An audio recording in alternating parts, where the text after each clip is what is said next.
Salut les amis et bienvenue sur Mali Cura. N'oubliez pas de vous abonner et d'activer la cloche de notification. Il est important de savoir ce qui nous arrive pour savoir comment bien arriver. Les Maliens ont dû rêver que la transition leur rendrait la dignité d'antan et doivent se convaincre que le Mali sera par la prise en main de son destin par ses enfants qui ne peuvent se complaire éternellement d'une médiocrité imposée qu'ils n'ont ni hérité ni tété. Des dérives ou atouts multiples dont on peut se servir comme grille de lecture pour identifier les pistes de solutions valables à suivre pour nous en sortir, suffisent d'évoquer 3 points saillants de l'actualité de notre pays qui méritent mieux et qui a mieux. Il s'agit de l'examen de la gouvernance pour l'effort de guerre pour la sécurité et les réformes politiques et institutionnelles, de l'actualité politique de revirement de la confrontation conçue à la conciliation constatée, enfin de l'inspiration à la jeunesse civile et militaire pour bannir la confusion et ne pas perdre leur pays. Un mot de méthode préalable. L'objectif de cette série étant d'appuyer résolument l'action des Maliens décidés et sincères, son langage est le messager qui ménage sa monture pour aller loin dans le théâtre d'ombre et les dédales des réseaux sociaux vers les mots d'ordre que l'élite pourra faire. Au lecteur, du jugement et de l'allant pour préserver ce messager de toute subversion et en avoir les messages. Cette situation avait jadis conduit nos ancêtres à nous léguer le dicton que la conversation révèle ce que la confidence ne peut dévoiler. Nous avons d'abord un pays en guerre que ses pays amis et alliés ont abandonné en plein vol, que ses pays frères et voisins ont sanctionné illégalement au mépris des conventions internationales dont celle qui les unit, lui coupant vivres, fournitures, services et commerce extérieur. Avec de tels pays amis, qui a besoin d'ennemis? Avec de tels pays frères, qui a besoin de traîtres? Nous disons bien au Mali que si ton ami fréquente ton ennemi, alors tu as 2 ennemis. Ce qui nous impose par conséquent d'évaluer sans complaisance notre gouvernance actuelle. Que dire d'une complainte d'abandon qui est un regret à contre-séhure et non un bon débarras sans regret?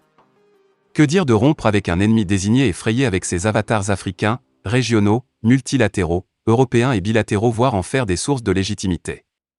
Que dire des manœuvres en trompe-l'œil au Conseil de sécurité quand le but était le renouvellement annoncé et dûment préparé du mandat de la MINUSMA? Pourquoi tout ce bruit pour reconduire les termes de l'occupation et du surplace? Doit-on conduire dans le dilatoire un pays en guerre et gouverner sans direction et sans principe? Les réponses à ces questions constituent l'indication de la première chose à faire pour nous en sortir, c'est précisément de sortir du flou qui confine au double jeu et exiger une direction claire par principe et non par dépit sur nos politiques de survie. Savoir décider sur les principes et à temps est essentiel car il s'agit d'entraîner tout un pays. Mais la clarté ressort de la compétence et de la probité qui ne s'improvisent pas, surtout pas des acteurs et politiques faillis qui ont mis le Mali dans l'impasse. L'armée n'a pas vocation à diriger un pays mais à le défendre, y compris quand elle dirige par force majeure. La justification au pouvoir d'un corps constitué sans avantage comparatif réside à trancher le nœud gordien de la crise, c'est-à-dire barrer la route aux milliardaires qui ont mis le pays en agonie et gagné la victoire de la paix et gouvernance civile dans l'indépendance et la souveraineté et non sous dictée.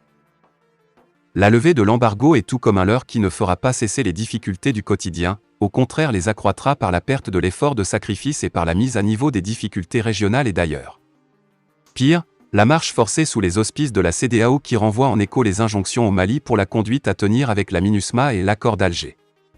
On est ainsi sans égard aux aspirations populaires et on affûte contre les FAMAS des droits de l'homme, pas ceux du Malien mais ceux du combattant qui le tue et en accumule des droits. C'est dire que la logique de supplier la CEDEAO au lieu de revendiquer son droit approfondit l'impasse. Attendons voir la suite des dictats en échange d'une levée vide pour le Malien lambda et même nocive par la propagande qu'on en fera. Prions que des périls en suspens ne vont pas nous enseigner encore la leçon non apprise d'une certaine lettre de secours de 2013. Couper l'oreille à quelqu'un est un avertissement pour la tête. Le message suivant est qu'on ne peut longtemps confier un pays à ses spoliateurs, que ce soit de faux alliés et chefs ou des institutions inadaptées et scélérates. On ne peut confier le troupeau de bovins à son prédateur qui connaît la vache et pas sa valeur mais à celui qui connaît la vache et sa valeur. Un pays ne doit être confié qu'à ceux qui sont proches de ses valeurs pour être ses bâtisseurs, pas à ceux qui en parodient l'apparence. De même un échafaudage institutionnel et ses dérivés, que ce soit un accord ou un vote, condamnant la viabilité du pays doivent être bannis au nom de la rectification. Idem pour les entités administratives factices créées et l'absence d'État qui récompense les mercenaires de la guerre par procuration et délégitimant toute élection au Mali et servant comme des Takuba Diforas ou lance-poulots sur les têtes maliennes en plus d'enclaves de narcotrafiquants. Le troisième message est que notre première ligne de défense reste la solidarité africaine de voisinage fraternel. C'est par la dure leçon de la CEDEAO qu'il faut dénoncer l'UA et les organisations régionales contrôlées par les pays étrangers qui perpétuent la balkanisation de l'Afrique. Il faut leur enlever la peau de brebis qui recouvre l'hyène pour l'enlever du troupeau avant qu'il ne le décime. La mise en calebasse récente du Mali indique suffisamment le vrai contenu des politiques d'intégration régionale ou de décentralisation au service non des peuples mais des bailleurs ou bourreaux de fonds et leurs champions nationaux qui vendent leur pays. Ce sont des institutions d'ingérence et non d'intégration pour la mainmise étrangère pour le contrôle des ressources. Il faut revenir à l'idéal initial de l'unité africaine qui construit la solidarité avant que le rêve ne fût ralenti par la sanctuarisation des frontières héritées de la colonisation avec les sucettes du libre-échange ou du passeport biométrique. Deux principales leçons à tirer sont d'un côté la nécessaire trame africaine déjà évoquée à toute solution durable de la guerre par procuration qu'on appelle terrorisme et de l'autre côté le suicide inconscient par l'usage des concepts des autres tels en l'occurrence la démocratie. Pourquoi ne pas penser à une guerre qui fait fi des vies africaines et les détruise entre elles, pour des raisons éminemment non africaines? S'unir ou périr est le maître mot, mais en attendant la montée en puissance du panafricanisme, la plupart des élites ne résistent pas aux privilèges d'asservissement de leurs frères et sœurs dans leur enclos existant et ainsi la géographie actuelle des satrapies que nos chefs d'État aiment gouverner. Les Bambara ne disent-ils pas qu'on n'introduit pas sans raison un bœuf dans un enclos? À quand la fin pour nos chefs d'enclos de la légitimité honteuse du dehors au lieu de celle digne du dedans? Aussi l'usage manipulateur de l'ingérence humanitaire et démocratique pour subvertir le processus politique réparateur du coup d'État doit-il nous faire penser à l'usage suicidaire des concepts des autres que nous ingurgitons par délectation des langues dites modernes? Ces concepts qui nous fragilisent voire nous marquent pour l'autodestruction, ou selon le mot d'un camarade de lutte, ce sont les concepts de la langue de ceux qui nous violent. C'était l'objet entre autres d'une lettre du 12 juillet 2002 à deux aînés, pères des indépendances et paix à leurs âmes, qui demandaient mon sentiment sur leur livre de la contribution d'un ancien parti malien à l'instauration de la démocratie pluraliste chez nous. Nous devrions réfléchir plus d'une fois à l'énoncé d'une démocratie qui réponde aux besoins de libération des absolutismes et dictatures des autres et ne pas nous fourvoyer dans la quête de valeurs universelles ailleurs dont nous sommes pourtant les premiers dépositaires. Le troisième message est que notre première ligne de défense reste la solidarité africaine de voisinage fraternel. C'est par la dure leçon de la CEDEAO qu'il faut dénoncer l'UA et les organisations régionales contrôlées par les pays étrangers qui perpétuent la balkanisation de l'Afrique. Il faut leur enlever la peau de brebis qui recouvre l'hyène pour l'enlever du troupeau avant qu'il ne le décime. La mise en calebasse récente du Mali indique suffisamment le vrai contenu des politiques d'intégration régionale ou de décentralisation au service non des peuples mais des bailleurs ou bourreaux de fonds et leurs champions nationaux qui vendent leur pays. Ce sont des institutions d'ingérence et non d'intégration pour la mainmise étrangère pour le contrôle des ressources. Il faut revenir à l'idéal initial de l'unité africaine qui construit la solidarité avant que le rêve ne fût ralenti par la sanctuarisation des frontières héritées de la colonisation avec les sucettes du libre-échange ou du passeport biométrique.